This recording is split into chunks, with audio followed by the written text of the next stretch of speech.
There are several shows that have tried to replace The Office since it ended in 2013, but Netflix has arguably come the closest to doing so, even if it wasn't nearly as successful.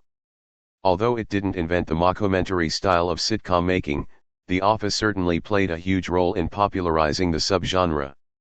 So, successors like Modern Family and Parks and Recreation perhaps wouldn't have existed without The Office's success.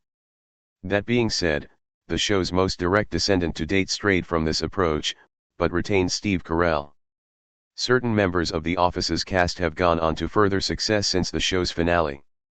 As the show's biggest name, Carell is one of the biggest examples of The Office stars to have done this, probably followed by John Krasinski. The Office's two highest-rated episodes are about Carell's final regular appearance as Michael Scott and his return years later for the show's last effort. So, if there were any arguments about how important he was to The Office's success, that should settle the debate. Even in 2025, Carell still hasn't topped The Office as his best TV show. Space Force reunited Greg Daniels and Steve Carell, but wasn't as funny as The Office. Netflix's attempt to replace The Office wasn't as laden with laughs. Space Force ran for 2 seasons between 2020 and 2022, and it was the first project to bring The Office's showrunner and its biggest star back together. Greg Daniels was in charge throughout all 9 seasons of The Office, and was a big part of why it was so successful. Of course, Carell's contributions to the sitcom can't be underestimated either, as proven by how much the show suffered when he left near the end of season 7. So, there were many who expected Space Force to be a massive hit because of the two men being collaborators once more. Space Force Season 1 was generally quite well received, but it failed to hit the same comedic heights as the previous time Carell and Daniels had worked together. It was still a workplace comedy, but nothing like The Office due to its militaristic setting. Carell was no longer playing the lovable idiot, but rather a husband and father trying to be the best family man he could be under difficult circumstances. It definitely had its moments, as proven by Netflix's decision to greenlight Space Force Season 2. Sadly, the attempt to recapture The Office's magic failed, and Season 3 never happened.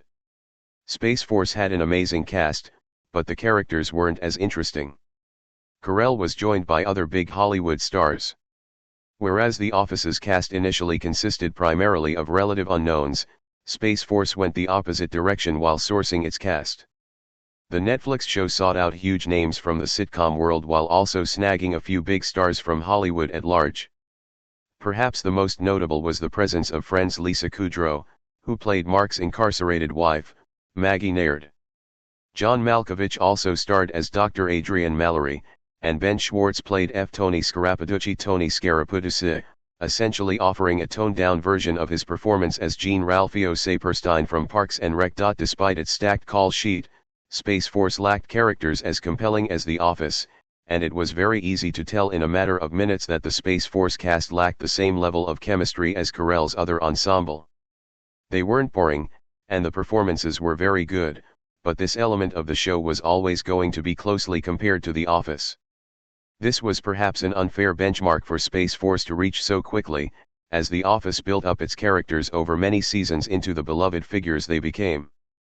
Still, that's what happened.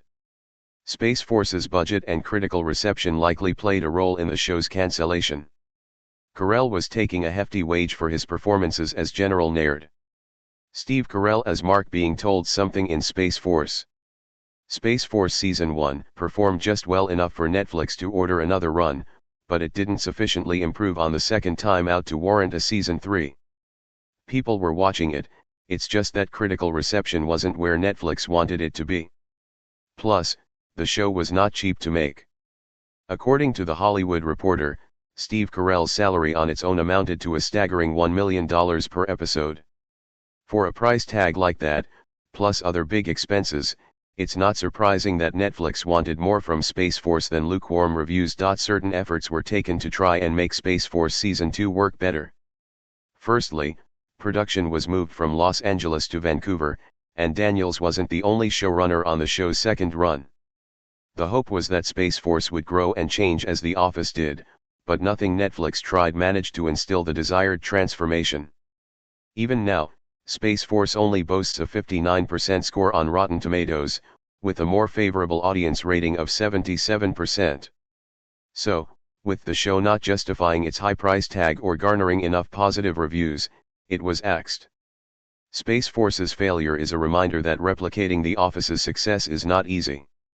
The Office was so successful for reasons beyond Carell and Daniels' efforts. The level of The Office's success is what many studios fantasize about. It's an example of capturing lightning in a bottle where all the various elements came together in the right place and at the right time. Even the guest stars made memorable contributions to the show, which, while not uncommon, is not an easy thing to achieve. There were a lot of moving parts and key personnel both in front of and behind the camera, and Steve Carell and Greg Daniels were only part of the formula that made The Office what it was. Therefore, Space Force only had a very small percentage of what it needed to even attempt to replicate The Office's triumphs. The replacement stars and other personnel didn't gel nearly as well with the show's creator and leading man, despite Netflix's hopes that Daniels could do it again if he had Carell by his side. I actually like Space Force, but it was obvious from the beginning it would never reach the same heights as The Office. The Office's upcoming spin-off show could be the replacement fans were hoping Space Force would be. Although the new project, which also involves Greg Daniels, seems to be prioritizing new stars rather than returning faces, it's the only show to officially be set in the same canon since the US version's finale, despite the many international adaptations. Still, as it's unlikely to include Carell, especially as a series regular, it remains to be seen just how close to the original The Office's next chapter can be.